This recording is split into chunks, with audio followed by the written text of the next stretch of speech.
Central drugs standard control organisation यानी कि CDSCO की तरफ से स्प्यूरियस ड्रग्स यानी कि जाली जो दवाइयां होती हैं उनकी एक लिस्ट जारी करी गई है और वो भी सितंबर महीने की। उस लिस्ट के अनुसार 49 ऐसी दवाइयां पाई गई हैं जो कि तय मानकों पर जो है वो सही नहीं पाई गई हैं। वहीं 4 दवाइयां जो है वो नकली पाई गई हैं यानी कि जाली दवाइयां थी।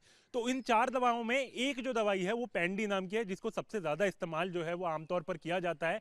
कुल 3000 सैंपल्स जो है वो टेस्ट किए गए थे जिनमें से 49 जो सैंपल रहे वो विफल रहे इस पूरे टेस्टिंग में। और कुल मिलाकर 1.5% ऐसी दवाइयां रही जो कि विफल रही हैं, जो अलग अलग स्टेट्स में रही हैं। चाहे वो हम उत्तराखंड की बात करें, बिहार की बात करें, वो तमाम राज्यों में इस तरह की नकली और जाली दवाइयां जो है वो पाई गई हैं। इस पूरे मामले को लेकर जांच जो है वो लगातार जारी है। किस तरीके से दवाइयां जो है वो जाली बनाई गई हैं, कहां से बनी है, कौन सी कंपनी की वो दवाइयां हैं, इन तमाम मामलों पर अब जांच के आदेश दे दिए गए। एक चीज़ तो क्लियर कर दूं मैं कि ये जो लिस्ट है इसमें मिलावट वाली कोई लिस्ट नहीं, कोई किसी तरह की मिलावट नहीं। जो एक बड़ी लिस्ट है जिसमें 49 ड्रग्स हैं वो हमने नॉट ऑफ स्टैंडर्ड क्वालिटी ऊपर लिखा हुआ है। तो हमारे जो टेस्टिंग के पैरामीटर्स होते हैं किसी भी ड्रग के एफिकेसी के, उसमें कई पैरामीटर्स होते हैं। तो किसी एक दो पैरामीटर में अगर फेल हो जाता है तो हम उसको बोलते हैं इसकी क्वालिटी स्टैंडर्ड नहीं। तो 49 ड्रग्स जो है वो लिस्ट है जिसमें किसी न किसी क्वालिटी पैरामीटर में वो फेल हुए। अब उसके बाद जो 4 ड्रग्स हैं जिसको हमने स्पूरियस की लिस्ट में डाला है वो ड्रग्स हैं जो किसी दूसरी बड़ी कंपनी की दवा उसके नाम से किसी दूसरी कंपनी ने बना के मार्केट में डाला। जिसने डाला उसकी वो दवा नहीं, वो किसी दूसरे के नाम पे चोरी बना के डाला, उसको हम लोग स्पूरियस बोलते हैं। तो इस बार वो 4 दवाइयों का ऐसा सैंपल पाया गया जो किसी ने दूसरी की जगह बना के डाल दिया। तो उसमें भी इशू यही है कि जिसकी दवा नहीं है उसने बना के डाला है। उसमें भी कोई क्वालिटी का बहुत बड़ा इशू नहीं हुआ, लेकिन वो उसकी प्रोडक्ट नहीं है लेकिन फिर भी उसने डाल दिया, इसलिए वो स्पूरियस बोलते हैं उसको, वो उसमें आया। तो जो 49 वाली बड़ी लिस्ट है उसमें बहुत ही स्पेसिफिक होता है कि जिस ड्रग की सैम्पलिंग मार्केट से हुई उस ड्रग की एनालिसिस हुई और वो फेल हो गई।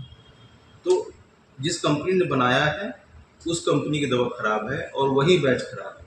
इससे यही समझ में आता है और कुछ नहीं समझ में आता। उससे आप जैसे उसमें पहला मेट्रोनडाजोल टैबलेट है। मेट्रोनडाजोल टैबलेट अब ऐसा नहीं है कि जितने लोग बना रहे हैं सारे खराब हो, उस कंपनी का वो बैच खराब निकला है। बस इसका मतलब यही है कि उस बैच को अवॉइड करना, उस बैच को। उसी तरीके से उसके बाद ऑक्सीटोसिन का एक है, या मेटफॉर्मिन जो बहुत कॉमनली डायबिटीज में यूज होता है। तो मेटफॉर्मिन का भी जो है वो भी एक कंपनी जिसने बनाया है और वो स्पेसिफिक बैच जो सैंपल हुआ है वही फेल हुआ है। यानी ये मेडिसिन मार्केट में नहीं आई है, ये मार्केट में, ये सैंपल सारे मार्केट में, क्योंकि हम लोग ये सैम्पलिंग करते हैं मार्केट से। जब मैन्युफैक्चरिंग के बाद मार्केट में चली जाती है सैंपल तो हमारे इंस्पेक्टर्स जाके वहाँ से उठाते हैं और उसके बाद बना सकते। तो ये सारे मार्केटेड सैंपल्स हैं। ये जो 50 ड्रग्स है उसमें कौन कौन बीमारियों से प्रमुख हुए हैं? तो अब जैसे आपका मेटफॉर्मिन है वो डायबिटीज़ के लिए है, एक डाइक्लोफेनेक है वो पेन के लिए है, जेंटामाइसिन है वो एंटी फंगल है, ग्लिपिजाइड है वो फिर डायबिटीज़ का है, ओमप्राजोल जो है वो एसिडिटी के लिए है। तो ज़्यादातर ये कॉमन दवाइयाँ हैं। तो क्या सर इन दवाइयों को वापस लेने के लिए अपने कंपनी को नोटिस भेजा है? जिस दिन हमको इस समझ में आता है कि एनएसक्यू है उसी दिन उनको नोटिस जाता है रिकॉल करने के लिए, वो रिकॉल करते हैं। एनएसक्यू मतलब क्या होता है? NSQ not of standard quality, जो मैंने बताया शुरू में कि 5 चीज़ें होती हैं किसी ड्रग की क्वालिटी टेस्ट करने के लिए। तो 5 में से किसी एक में भी अगर वो फेल हो जाता है तो उसको हम बोलते हैं क्वालिटी स्टैंडर्ड नहीं। तो 5 में पास हो जाएगा तो वो स्टैंडर्ड क्वालिटी। लेकिन सर कंपनियां कोर्ट चली जाती हैं तो ऐसी स्थिति में मार्केट में वो भी अवेलेबल दवाइयां रहती है जिसकी सैंपलिंग आप लोगों ने की, तो आप लोग कर रहे हैं ये कंपनियां कोर्ट में नहीं जाती। जो कोर्ट में कंपनियां गई हैं वो एफडीसी वाली कहानी है, वो एनएसक्यू वाली नहीं। सर जैसे आपने कहा कि जो एनएसक्यू है उसमें अगर 5 पैरामीटर्स हैं उसमें से अगर एक पैरामीटर्स भी अगर सही नहीं है तो एनएसक्यू आ जाती है। तो सर क्या जो लोग इसको मतलब खा रहे हैं तो क्या उससे बहुत बड़ा नुकसान होने की भी किसी लाइफ थ्रेटनिंग है सर? लाइफ थ्रेटनिंग नहीं होती है ये चीज़। कुछ चीज़ें अगर बहुत जैसे मान लीजिए एक उसमें एक पैरामीटर होता है जिसको उसमें कितनी ड्रग है वो हम लोग मेजर करते हैं। 500 मिलीग्राम पैरास्टामोल में 500 मिलीग्राम है कि नहीं वो टेस्ट होता है। कोई अगर मैन्युफैक्चरर या स्पूरियस बनाने वाला आदमी मान लीजिए उसमें दवा डालता ही नहीं है पैसे कमाने के लिए, उसने दवा डाला ही नहीं बिना दवा के, तो आप बेसिकली जब फीवर के लिए पैरास्टामोल खाएंगे पता लगा उसमें दवा नहीं है तो आपका वो बुखार कम नहीं होगा। तो मैक्सिमम यही होता है।